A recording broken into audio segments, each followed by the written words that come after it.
Hello friends, എല്ലാവർക്കും രേഷ്മാസ് ഡയറിയിലേക്ക് സ്വാഗതം. നമ്മുടെ വീട്ടിലെ ഒരു വലിയ പണിയാണ് ഇന്ന് നിങ്ങളെ ഞാൻ കാണിക്കാൻ പോകുന്നത്.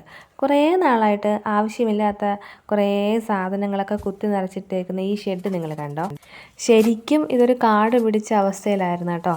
സത്യം പറഞ്ഞാൽ ഇപ്പോൾ ഇതൊക്കെ ഒന്ന് വൃത്തിയാക്കി എടുക്കാൻ ഒരു പ്രത്യേക കാരണമുണ്ട്. അതെന്താണെന്നല്ലേ, മഴക്കാലമായല്ലേ. ഈ മഴക്കാലം തുടങ്ങിയാലുണ്ടല്ലോ, നമ്മളെ വീട്ടമ്മമാർക്ക് ഏറ്റവും വലിയ തലവേദന എന്താണെന്ന് എല്ലാവർക്കും അറിയാമോ? ഞാൻ പറഞ്ഞുതരാം. എല്ലാവർക്കും അറിയാമായിരിക്കും, എങ്കിലും ഞാൻ പറയാം. ഈ കഴുകിയ തുണികളൊക്കെ ഉണ്ടല്ലോ, അതെവിടെ കൊണ്ടുപോയി ഇട്ട് ഉണക്കിയെടുക്കും എന്നുള്ള ഒരു കാര്യത്തിൽ വല്ലാത്ത ഒരു ടെൻഷനായിരിക്കും. നമുക്കാണെങ്കിൽ വെളിയിലിട്ട് കഴിഞ്ഞാൽ മഴ കാരണം തുണി ഉണങ്ങി കിട്ടത്തതുമില്ല. പെരയ്ക്കകത്തിട്ട് കഴിഞ്ഞാൽ പെരയ്ക്കകത്ത് റൂമിനകത്ത് മൊത്തം ഒരു വല്ലാത്ത മണവും വരും.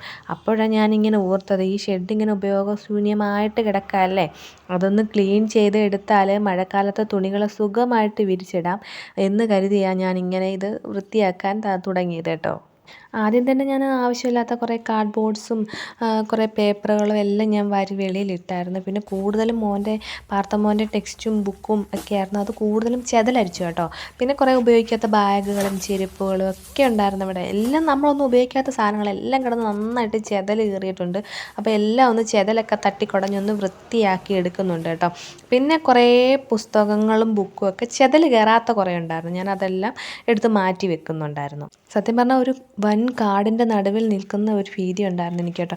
ഇന്ന് പിന്നെ മഴ കുറച്ച് നേരം തോന്നി നിന്ന ഒരു ദിവസമായിരുന്നു. അപ്പോൾ അതുകൊണ്ട് തന്നെ എനിക്ക് കുറേ ഈ വേസ്റ്റുകളെല്ലാം വാരിയിട്ട് നന്നായിട്ട് കത്തിക്കാനും പറ്റി. ഞാൻ ഈ കുത്തി ഇളക്കുന്നതെന്ന് പറഞ്ഞാൽ ചെതൽ കയറിയതാണ് കേട്ടോ. ടെക്സ്റ്റുകൾ മൊത്തവും ചെതൽ തിന്ന മണ്ണാണ് അതിനകത്ത് മൊത്തം നിറഞ്ഞു കിടന്നത് കേട്ടോ. എല്ലാം വൃത്തിയാക്കിയതിന് ശേഷം പിന്നെ ഇനി മഴ നനയാത്ത രീതികൾ തുണി വിരിക്കാൻ പാകത്തിന് കുറച്ച് കയറ് കൊണ്ടുവന്ന് ഇനി ഈ അശ കെട്ടണം. അഴയോ എന്തെങ്കിലും വേണ്ട, തുണി വിരിച്ചിടുന്ന ആ സാധനം അത് സെറ്റാക്കണം. പിന്നെ നല്ല കാറ്റും വെളിച്ചമൊക്കെ ഉണ്ടായതുകൊണ്ട് തുണികൾ നന്നായിട്ട് കിടന്ന് ഉണങ്ങിക്കോളും കേട്ടോ. ഞാൻ അലമാരിക്കകത്ത് കയറ്റിയിട്ടുണ്ട് അവൻ്റെ ചെതൽ കയറാത്ത കുറേ ടെക്സ്റ്റുകളും ബുക്കുകളും ഒക്കെ.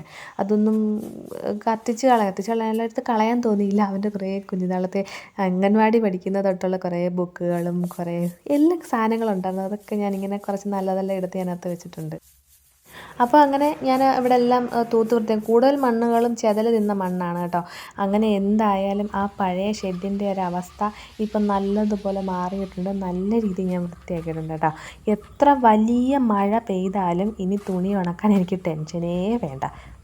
നിങ്ങൾക്കും ഇതേപോലെ ഉപയോഗിക്കാതിട്ടേക്കുന്ന വല്ല ഷെഡോ അല്ല റൂമോ ഒക്കെ ഉണ്ടെങ്കിൽ വൃത്തിയാക്കി എടുക്കാമെന്നുണ്ടെങ്കിൽ നമുക്ക് ഈ മഴക്കാലത്തുണ്ടല്ലോ നല്ലതായിട്ട് ഉപകാരപ്രദമായി മാറ്റിയെടുക്കാം കേട്ടോ. ഈ വീഡിയോ നിങ്ങൾക്ക് ഇഷ്ടമായി എന്ന് ഞാൻ കരുതുന്നു. അടുത്ത ഒരു നല്ലൊരു വ്ലോഗുമായിട്ട് നമുക്ക് വീണ്ടും കാണാം. അതുവരേക്കും എല്ലാവരോടും സ്നേഹത്തോടെ രേഷ്മ.